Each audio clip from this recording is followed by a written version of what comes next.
പാർലമെന്റിന്റെ നീട്ടിവയ്ക്കപ്പെട്ട ബജറ്റ് സമ്മേളനത്തിന്റെ ഭാഗമായുള്ള ത്രിദിന പ്രത്യേക സമ്മേളനം ഇന്നലെ ആരംഭിച്ചു.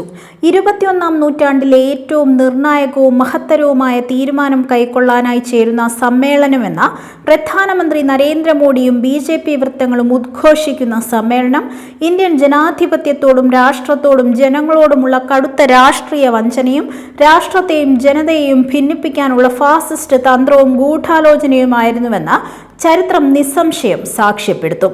സ്ത്രീ ശാക്തീകരണത്തിന്റെയും ലോക്സഭയിലും സംസ്ഥാന നിയമസഭകളിലും 33% വനിതാ പ്രാതിനിധ്യം ഉറപ്പുവരുത്തുന്ന നിയമ ഭേദഗതിയുടെയും പേരിലാണ് ഇപ്പോൾ പ്രത്യേക സമ്മേളനം വിളിച്ചു ചേർത്തിരിക്കുന്നത്.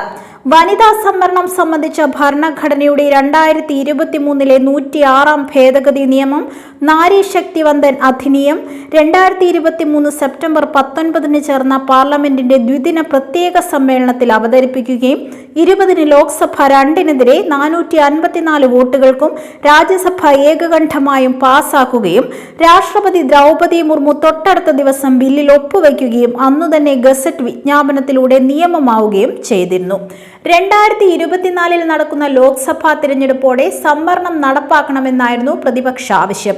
എന്നാൽ 2021 നടക്കേണ്ടിയിരുന്നതും കോവിഡിന്റെയും മറ്റ് ദുരൂഹ കാരണങ്ങളുടെയും പേരിൽ മാറ്റിവെക്കപ്പെട്ട കാനേഷുമാരി കണക്കെടുപ്പ് 2026 ആരംഭിച്ച് പൂർത്തിയാക്കി. അതിന്റെ അടിസ്ഥാനത്തിൽ ലോക്സഭാ നിയമസഭാ മണ്ഡലങ്ങൾ ജനസംഖ്യാടിസ്ഥാനത്തിൽ പുനർനിർണയിച്ചു മാത്രമേ സംവരണ നിയമം നടപ്പാക്കാനാകൂ എന്ന കടുംപിടുത്തത്തിലായിരുന്നു മോഡി സർക്കാർ. ഇപ്പോൾ 30 മാസങ്ങൾക്കു ശേഷം പശ്ചിമ ബംഗാൾ, തമിഴ്നാട് നിയമസഭാ തിരഞ്ഞെടുപ്പ് പ്രക്രിയ പൂർത്തിയാകും മുൻപ് തങ്ങളുടെ മുൻ നിലപാടിൽ മാറ്റം വരുത്തി പൊടുന്നനെ നിയമം ഭേദഗതി ചെയ്ത് നടപ്പിലാക്കാൻ ഒരുമ്പെട്ടിറങ്ങിയതിന്റെ പിന്നിലെ ലക്ഷ്യം വ്യക്തമാണ്. ആ സംസ്ഥാനങ്ങളിലെ തിരഞ്ഞെടുപ്പ് ഫലങ്ങളെ ജനാധിപത്യ വിരുദ്ധമായി സ്വാധീനിക്കുക, മതിയായ ചർച്ചകളും മുന്നൊരുക്കങ്ങളും കൂടാതെ രാജ്യത്തെ അപ്പാടെ ഭിന്നിപ്പിച്ച് രാഷ്ട്രീയ മുതലെടുപ്പ് നടത്താൻ കഴിയും വിധം മണ്ഡല പുനർനിർണയം നടത്തുക എന്നിവയാണ് അത്. വർഗീയതയും വിദ്വേഷ രാഷ്ട്രീയവും ഭിന്നിപ്പു തന്ത്രങ്ങളും പ്രലോഭനങ്ങളും ഒന്നും ഇരു സംസ്ഥാന നിയമസഭാ തിരഞ്ഞെടുപ്പുകളെയും സ്വാധീനിക്കില്ലെന്ന് ബോധ്യപ്പെട്ടതോടെയാണ് സമ്മതിദായകരിൽ പകുതിയോളം വരുന്ന സ്ത്രീ വോട്ടർമാരെ സ്വാധീനിക്കാനും അവർക്കിടയിൽ ഭിന്നതയുടെ വിഷവിത്ത് വിതയ്ക്കാനുമുള്ള തന്ത്രവുമായി മോഡി പ്രഭൃതികൾ രംഗത്ത് വന്നിരിക്കുന്നത്. കഴിഞ്ഞ ലോക്സഭാ തിരഞ്ഞെടുപ്പും തുടർന്ന് ഇപ്പോൾ നടക്കുന്ന നിയമസഭാ തിരഞ്ഞെടുപ്പുകളും മോഡിക്കും BJPക്കും വ്യക്തമായ മുന്നറിയിപ്പാണ് നൽകുന്നത്. ആ തിരിച്ചറിവാണ് മുൻധാരണകൾക്കും നിലപാടുകൾക്കും വിരുദ്ധമായി സെൻസസ് നടപടികൾ പൂർത്തിയാകാൻ കാത്തുനിൽക്കാതെ സ്ത്രീ സംവരണവും മണ്ഡല പുനർനിർണയവും നേരത്തെയാക്കാനുള്ള നീക്കത്തിനു പിന്നിൽ.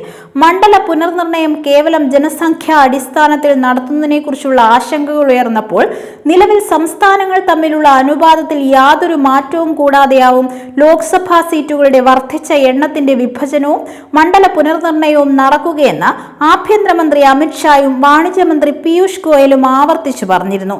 എന്നാൽ മണ്ഡല പുനർനിർണയം സംബന്ധിച്ച കരട് ബിൽ പുറത്തു വന്നതോടെ രാജ്യത്ത് സംസ്ഥാനങ്ങൾക്കും ജനങ്ങൾക്കുമിടയിൽ നിലനിൽക്കുന്ന സമതുലതയെയും സമവായത്തിന്റെ രാഷ്ട്രീയ അന്തരീക്ഷത്തെയും തകർത്ത് തങ്ങളുടെ വോട്ട് ബാങ്കും രാഷ്ട്രീയ അധികാരവും ഉറപ്പിച്ചു നിർത്താനുള്ള കുതന്ത്രത്തിന്റെ പാരമ്യത്തിലാണ് മോഡി പ്രഭൃതികൾ എത്തി നിൽക്കുന്നതെന്ന് വ്യക്തമാണ്. വനിതാ സംവരണത്തെ ആരും തുറന്നെതിർക്കാത്തത് ഇന്ത്യ പൊടുന്നനെ ഒരു സ്ത്രീ സൗഹൃദ സമൂഹമായി മാറിയതുകൊണ്ടോ അവരുടെ അവകാശങ്ങളെയും ശാക്തീകരണത്തെയും മാനിക്കണമെന്ന ഉത്തമ ബോധ്യം കൊണ്ടോ ആയിരിക്കണമെന്നില്ല. ലോക്സഭയിൽ പരമാവധി 850 സീറ്റുകൾ വരെയാകാം. അതിന്റെ 33% എന്നത് 280.5 സീറ്റുകളാണ്. നിലവിൽ ലോക്സഭയിലെ വനിതാ പ്രാതിനിധ്യം 78 ആണ്. മൊത്തം സീറ്റുകളുടെ എണ്ണം 850 ആകുമ്പോൾ പൊതു സീറ്റുകളുടെ എണ്ണം 570 ഉയരും. നിലവിലുള്ള സംവരണ മാനദണ്ഡങ്ങൾ പാലിച്ചും ആവശ്യമെങ്കിൽ പൊതു സീറ്റുകളിൽ ഏതാനും എണ്ണം ഔദാര്യപൂർവ്വം സ്ത്രീകൾക്ക് നൽകിയാലും പുരുഷ കേസരികൾക്ക് കാര്യമായ നഷ്ടമൊന്നും സംഭവിക്കാൻ പോകുന്നില്ല.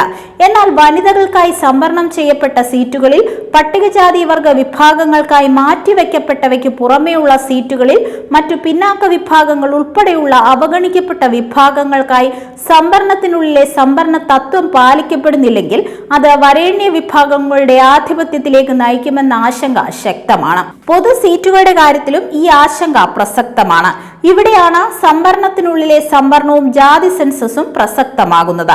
മണ്ഡല പുനർനിർണയം മറ്റെല്ലാറ്റിലും ഉപരി രാജ്യത്തിന്റെയും ജനതയുടെയും ഐക്യത്തിന്റെയും നിലനിൽപ്പിന്റെയും നേരെയുള്ള കനത്ത വെല്ലുവിളിയാണ്.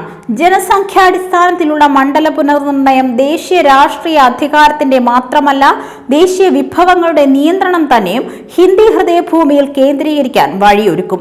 നിലവിലുള്ള സംവിധാനത്തിൽ തന്നെ സ്ഥിതി അപലപനീയമാണ്. ജനസംഖ്യാ സ്ഥിരത കൈവരിച്ച ദക്ഷിണ പൂർവ്വ, ഉത്തരപൂർവ്വ, പശ്ചിമ, പശ്ചിമോത്തര ഇന്ത്യൻ സംസ്ഥാനങ്ങളുടെ പ്രാതിനിധ്യത്തിലുണ്ടാകുന്ന ഇടിവ് ഇന്ത്യൻ യൂണിയൻ, സാമ്പത്തിക ഫെഡറലിസം തുടങ്ങി ഇന്ത്യയെ ഒരു രാഷ്ട്രമായും ജനതയായും നിലനിർത്തുന്ന എല്ലാ സങ്കല്പങ്ങളുടെയും കടക്കലായിരിക്കും കത്തിവെക്കുക, തകർച്ചയിലേക്കായിരിക്കും നയിക്കുക. അതുകൊണ്ട് തന്നെ വിനാശകരമായ ഈ കുടിലതന്ത്രം വിജയിക്കാൻ അനുവദിച്ചുകൂടാ. പാർലമെന്റിലും തെരുവുകളിലും അത് എതിർക്കപ്പെടുകയും അതിന്റെ പരാജയം ഉറപ്പുവരുത്തേണ്ടതും രാജ്യത്തിന്റെയും ജനങ്ങളുടെയും അടിയന്തര കടമയും ദൗത്യവുമാണ്.